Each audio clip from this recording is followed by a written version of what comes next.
Welcome to teachers academy. This is yours maths master Srinivasachari.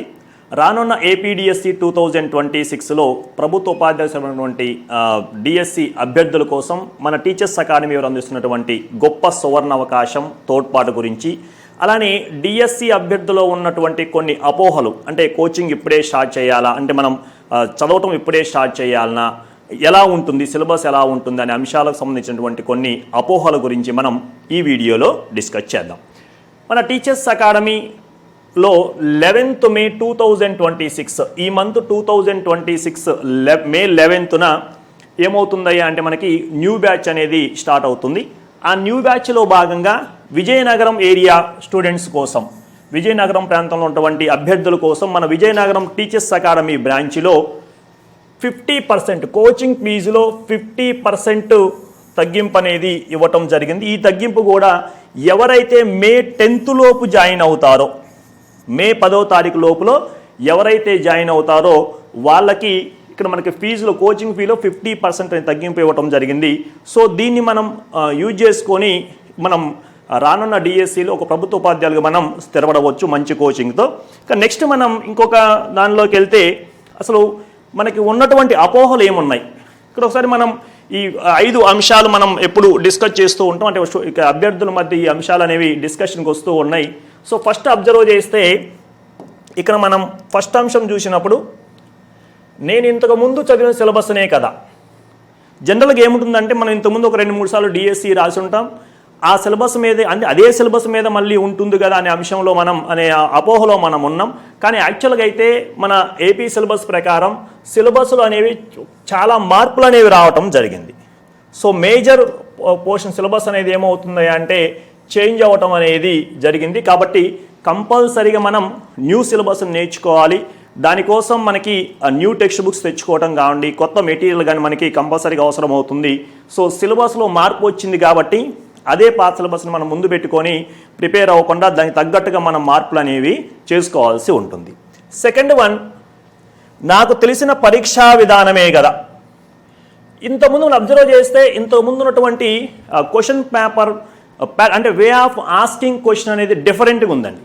అంటే ప్రశ్నలు అడిగే తీరులో మార్పు వచ్చింది. ఇంతకుముందు మనకి డైరెక్ట్ క్వశ్చన్స్ కనిపించేవి, కానీ ఇప్పుడు ఏం జరుగుతుందయ్యా అంటే కింద అసెషన్ రీజనింగ్ టైప్లో క్వశ్చన్స్ అనేవి స్టేట్మెంట్ 1, స్టేట్మెంట్ 2 ఇచ్చి స్టేట్మెంట్ 1 మాత్రమే 2, స్టేట్మెంట్ 2 ఫాల్స్, అలాంటి క్వశ్చన్స్ అనేవి ఇవ్వటం జరుగుతుంది. కాబట్టి వే ఆఫ్ ఆస్కింగ్ క్వశ్చన్ కూడా మనం డిస్కస్ చేయాల్సి ఉంటుంది. ఇది మనకి కోచింగ్ సెంటర్లోకి వెళ్ళినప్పుడు ఆటోమేటిక్ ఏంటంటే అక్కడ పెడుతున్న మోడల్ ఎగ్జామ్స్ ద్వారా మనకి ఆటోమేటిక్గా మనకి ఒక ఐడియా అనేది వచ్చేస్తుంది. థర్డ్ వన్, సమయం చాలా ఉంది కదా. జనరల్గా ఏమన్నారండి, October 15th నోటిఫికేషన్ అని చెప్పి అన్నారు. సో October 15 అంటే ఇంకా మనకి 5 నెలల సమయం ఉంది కదా అని చెప్పేసి మనం ఆలోచిస్తూ ఉంటాం. కానీ ఇక్కడ మనం లెక్కేసుకుంటే మనకున్న సబ్జెక్ట్ని మనం డివైడ్ చేసుకుంటే సబ్జెక్టు కేవలం 15 days మాత్రమే ఉంది. అంటే ఇప్పటి నుంచి మనం లెక్కేసుకున్నా కానీ నోటిఫికేషన్ వచ్చే నాటికి ఈ ప్రిపరేషన్ కంప్లీట్ అయ్యే ఛాన్స్ మనకి లేదు. అంటే నోటిఫికేషన్ వచ్చేసరికి మనం ప్రిపరేషన్ కానీ పూర్తయి ఉంటేనే మనం అప్పుడు నోటిఫికేషన్ మనం జాబ్ అనేది సాధించగలుగుతాం. అంతేగాని నోటిఫికేషన్ వచ్చాక మనం స్టార్ట్ చేస్తే మాత్రం మనం జాబ్ పొందే అవకాశం చాలా చాలా తక్కువ ఉంటుందన్నమాట. రైట్. అలానే నెక్స్ట్ వన్, మనకి ఇప్పుడు ఉన్న నడుస్తున్న ట్రెండ్ ఏంటిదయ్యా అంటే ఆన్లైన్ యాప్స్. మనకి ఆన్లైన్ యాప్స్ చాలా వచ్చినాయి, ఈవెన్ మనది కూడా ఉంది. సో ఆన్లైన్ యాప్ ఉంది కదా, ఆఫ్లైన్ కోచింగ్ అవసరమా అని చెప్పేసి ఒకటి కనిపిస్తూ ఉంటుంది. ఏదో ఒక ఆన్లైన్ యాప్ తీసుకొని మనం ఇంటి దగ్గర ప్రిపేర్ అవ్వచ్చు అని చెప్పేసి జనరల్గా మనం ఆలోచిస్తూ ఉంటాం. కానీ వాస్తవానికి ఈ ఆన్లైన్ యాప్ ఎవరంటే ఓన్లీ ఇంటెలిజెంట్ స్టూడెంట్స్కి మాత్రమే అవగాహన అనేది తెప్పిస్తుంది. కానీ యావరేజ్, బిలో యావరేజ్ స్టూడెంట్స్ ఉద్యోగం సాధించి కంపల్సరీగా ఏంటంటే ఆఫ్లైన్ కోచింగ్కి వెళ్ళాల్సిందే. ఇది మనం చాలామందిని చూసినాం. చాలామంది అభ్యర్థులు ఇలా ఆన్లైన్ కోచింగ్ తీసుకొని జాబ్ కోల్పోయిన చాలామంది ఉన్నారు. కాబట్టి కంపల్సరీగా మనం ఆఫ్లైన్కి వెళ్తే ఆ టీచింగ్లో మనకు అర్థమవుతుంది. మన యొక్క ఫీలింగ్స్ పట్టుకొని దాన్ని వాళ్ళు ఇంకా వేరొక ఎగ్జాంపుల్తో ఎక్స్ప్లెయిన్ చేయటమా, దాన్ని కొంచెం ఎక్స్టెన్షన్ చేయటమా, అలాంటివి అనేవి మనకి తెలుస్తూ ఉంటాయి. కాబట్టి ఆఫ్లైన్, ఆన్లైన్ అంటే ఆఫ్లైన్ బెటర్ అని చెప్పేసి మనం చెప్పవచ్చు. ఫైనల్గా ఉద్యోగాల సంఖ్య తక్కువగా ఉంది కదా. మనకి మొన్న జరిగిన మెగా డిఎస్సిలో దగ్గర ఒక 5,000 పైగా మనకి హెచ్జిటి ఉద్యోగాలని ఇవ్వటం జరిగింది. ఇక్కడ మనకి ఒక కంపారిజన్ చేసుకుంటే 2018 నుంచి 2025 వరకు అంటే 7 ఇయర్స్లో వచ్చిన జాబులు ఏంటంటే 5,000. కానీ ఇప్పుడున్నటువంటి జాబ్స్ అబ్జర్వ్ చేస్తే 1700 హెచ్జిటి జాబ్స్ మనకి రాబోతున్నాయి. కాబట్టి ఇవి ఒక రకంగా మనం ఎక్కువ అని చెప్పేసి అని చెప్పుకోవాలి. సో ఈ అపోహలన్నీ వదిలేసి మనం పర్ఫెక్ట్గా ప్రిపేర్ అయితే ఆటోమేటిక్గా మనం ఒక గౌట్ టీచర్గా మనం సెటిల్ అవ్వచ్చు అని చెప్పుకోవచ్చు. మరి మన ఇన్స్టిట్యూటే ఎందుకు? ఇన్స్టిట్యూట్ చాలా ఉన్నాయి కదా, మన ఇన్స్టిట్యూటే ఎందుకని చెప్పేసి ఒక రకంగా వస్తే మనం చూస్తే ఇక్కడ మనకి ఈ 6 అంశాలు ఒకసారి జాగ్రత్తగా అబ్జర్వ్ చేస్తే మన గురువు గారు సైకాలజీ కొన్ని వేల మందిని ప్రభుత్వ ఉపదేశం చేసినటువంటి మన సార్ గారి సుదీర్ఘ అనుభవం, అలానే మెటీరియల్ అండి. ఎక్కడైనా మెటీరియల్ ఎలా ఉంటుందా అంటే ఏదో ఒక పబ్లికేషన్స్ వాళ్ళు తీసుకొని పెడతారు, కానీ మనం మాత్రం సారు చేత రూపొందించినటువంటి ఇక్కడ ఫ్యాకల్టీ రూపొందించినటువంటి ఒక అద్భుతమైనటువంటి మెటీరియల్ అనేది మనకి అందుబాటులో ఉంది. ఇది ఏ యూనివర్సిటీకి కూడా లేదు అని చెప్పేసి మనం చెప్పవచ్చు. అలానే ఫ్యాకల్టీ ఎప్పటి నుంచో ఉన్న ఫ్యాకల్టీ, ఈచ్ అండ్ ఎవ్రీ ప్రతి సబ్జెక్ట్లో ఒక నిష్ణాతులైన ఫ్యాకల్టీ మనకి అందుబాటులో ఉంది.